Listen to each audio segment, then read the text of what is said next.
Sa ngayon litong-lito na si Gab kung sinong pipiliin niya.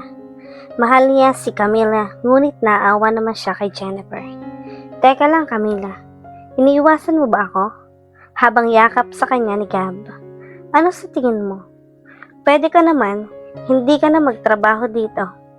Kukuha ako ng bahay mo. Mabait si Jennifer, kaya kung pwede mag-focus ka na lang sa kanya. Kalimutan na natin yung mga nakaraan natin. Alam mo, kaya ako hindi bumalik sa casino dahil galit ako sa'yo at ayaw kitang makitang kinasusuklaman kita, Gab. Tapos ngayon nandito ako, nagpapauto na naman sa'yo. Patawarin mo na ako, Camila. Sige na, kung yan ang gusto mo. Saka ito pumasok sa kanyang kwarto. Nandito na pala si ma'am. Magandang gabi po, ma'am. Bati nito kay Jennifer. Si Gab, umuwi na ba? Opo ma'am, nasa taas na po. Okay, salamat.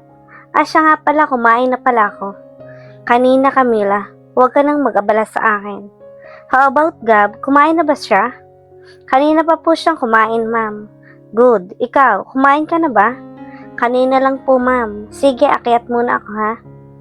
Ngayon ka lang ba dumating? Tanong ni Gab. Oo, kanina lang. Ikaw, bakit parang balisa ka yata? Hindi, pagod lang talaga ako. Siya nga pala Gab, sa susunod na buwan, uuwi muna ako ng Amerika. Babalik din naman ako dito, mga 1 buwan din. Bakit biglang desisyon yata yan? Seryosong tanong nito. Hindi ko naman gustong umuwi. Alam mo na, may mga tambak akong trabaho doon na naiwan. Nasabi mo na ba to kay Camila? Siya nga ang unang nakaalam kasi sinong maiiwan ditong mag-aasikaso sa'yo? Siya lang naman, di ba? Pero bago ako babalik sa Amerika, gusto ko sanang mag-beach naman tayo. Isama natin si Camila. Sige, ikaw ang bahala. Buo na ba talagang desisyon mo? Paano ang trabaho mo dito? Buo na ang desisyon ko at nandyan naman ang assistant ko. Ano ka ba? Hindi naman ako magtatagal doon. 1 taon lang naman. Ani Jennifer. Sige, kailan? At nang masabihan ko ang sekretary ko. Baka sa susunod na linggo. Sabi nga pala ni Camila, pansamantala dito muna titira ang kanyang anak habang bakasyon pa daw ito. Nagpaalam siya kanina sa akin. Okay lang ba sa'yo? Aba, oo naman. Para habang wala ako dito at wala ka rin, may kasama siya. Ano sa tingin mo, babe? Hindi ba mahihirapan kung nandito ang anak niya? Tanong nito. Sa tingin ko, hindi. Kasi ganyan naman ang mga ina. Pinagsasabay nila ang trabaho sa bahay at pag-aalaga ng anak. Kanya-kanya, kayang-kaya niya. Sa tingin ko lang naman. Kaya nga, babe. Babe, anong gusto mong imasahe kita? Okay lang ako, babe. Matulog na tayo. Sige, good night, babe. Good night. Kinaumagahan naman nagpaturo si Jennifer paano magluto. Good morning, Camila. Nakingiting binati nito si Camila. Good morning po, ma'am. Parang ang ganda ng gising niyo, ma'am. Oo, kasi tuturuan mo ako ngayon ng magluto, di ba? Sabi ko sa'yo, magpapaturo ako. Oo nga pala, halika ma'am. Ani Camila. Anong una kong gagawin? Hatiin niyo po ang bawang at sibuyas, ma'am. Kasi tuturo ko po sa inyo kung paano ang magluto ng adobo. Sige, pagkatapos, ilagay niyo po sa malaking mangkok ang karne ng baboy. Pero bago niyo po yon, kailangan lang pong hatiin ng hindi naman kaliitang sukat. Ganito po kalaki. Ano pa? Pagkatapos po ninyong ilagay ang karne, ilagay niyo rin po ang hinating bawang at sibuyas. Tapos toyo at konting suka po. Kasunod po, magdikdik po kayo ng paminta at lagyan ng bitsen at konting asukal. Tapos na lahat. Pwede na po yan, ilagay niyo na po sa kawali para maisalang na. Tapos na. Hintayin na lang po nating maluto, ma'am. Makaraan ng ilang minuto, luto ng adobo.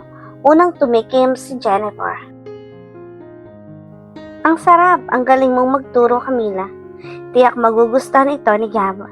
Anong ginagawa ninyong dalawa? Tanong ni Gab sa kanila. Nagluto kami ng adobo. Tinuruan ako ni Camila. Wow! Salamat, Camila. Sige, kumain na tayo at nang malaman ko kung masarap ba talaga. Sige, Nagsimula na nga silang kumain pero nagnanakaw pa rin ang tingin si Gab kay Camila. Panay iwas naman ito sa tingin niya. Masarap nga, ang galing magluto ni Camila. Salamat Camila ha. Tiyak na matutuwa si mami nito pag uwi ko kasi sa buong buhay ko ngayon lang talaga ako nagluto. Babe, matutuwa talaga ang mami mo. Habang nagsasalita ang mga mata nito ay hindi maalis kay Camila. Pero hindi pa rin nahalata ni Jennifer. Sa susunod naman Camila, iba naman ha, dahil magiging Mrs. Bustamante na ako at kailangan ay marunong nang magluto ang isang Mrs. Bustamante. May kung anong kirot ang naramdaman ko nang sabihin ito ni Jennifer. Dagdag pa nito. Camila, pwedeng ikaw na rin ang magluto sa kasal namin ni Gab, di ba babe? Oo naman, sige ladies, kailangan ko nang pumunta sa trabaho ha. Gab, sabay na lang tayo, may pupuntahan din naman ako. Camila, pakilagay na lang nitong natira sa rep ha. Initin mo to pag uwi ko mamaya. Masarap kasi. Alam mo na, ngayon lang ako nagluto kaya proud. Sabi nito habang inaayos ang necktie ni Gab. Alis na kami. Natapos na siya sa lahat ng gawain niya. Nagkaroon na siya ng oras para matawagan ang kanyang anak. Nay, anak, napatawag ka. Mamaya po, magpapadala po ako ng pera sa inyo. Sabi nito sa ina. Baka wala ka bang pera, gamitin mo muna yan anak. Hindi po nay, nagbigay po si ma'am ng paunang sweldo. Ang bait naman ng amo mo. Mabait nga po. Nasaan po si Tintinay? Tanong nito. Hindi pa natatapos ang klase niya. Hinihintay ko pa siyang lumabas. Tama po para pag kukunin niyo na po ang pera, hindi na po kayo lalabas ulit. Aalis na ako ngayon ay, tatawag na lang po ako ulit kapag napadala ko na po ang pera. Nay, kumain na po kayo. Sa labas, isama niyo po si tatay. Sige anak, maraming salamat ha. Kulang pa po yan nay sa pagiging mabuting ina at lola pa sa akin at kay Tintin. Ano ka ba anak? Siyempre, anak kita. At apo ko, si Tintin. Importante sa amin ng tatay mo. Sige anak, mag-iingat ka dyan. Habang papalabas ako sa isang padala outlet, ay nakita ko si Edward. Camila, tawag ni Edward sa kanya habang papasok sana sa kanyang sasakyan. Edward, habang hawak nito ang resibo ng padala ng kanyang pamilya. Hindi na kita nakikita sa kasino. Oo, umuwi kasi ako sa amin sa probinsya. Grabe si Gab, hindi ka man lang binalikan. Ayaw ko pa sanang pag-usapan si Gab. Pasensya na, Camila ha. Sayang ako sanang yung manliligaw sa'yo. Naunahan lang ako. Pwede ko bang hingin ang number mo?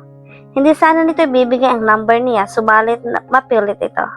Sige, alis na ako, magtatrabaho pa ako. Saan ka nagtatrabaho? Basta, nagtatrabaho ako bilang katulong. Tatawagan kita, Camila. Okay lang ba? Basta wala akong trabaho. Sige, alis na ako, Edward. Sige, Camila, mag-iingat ka.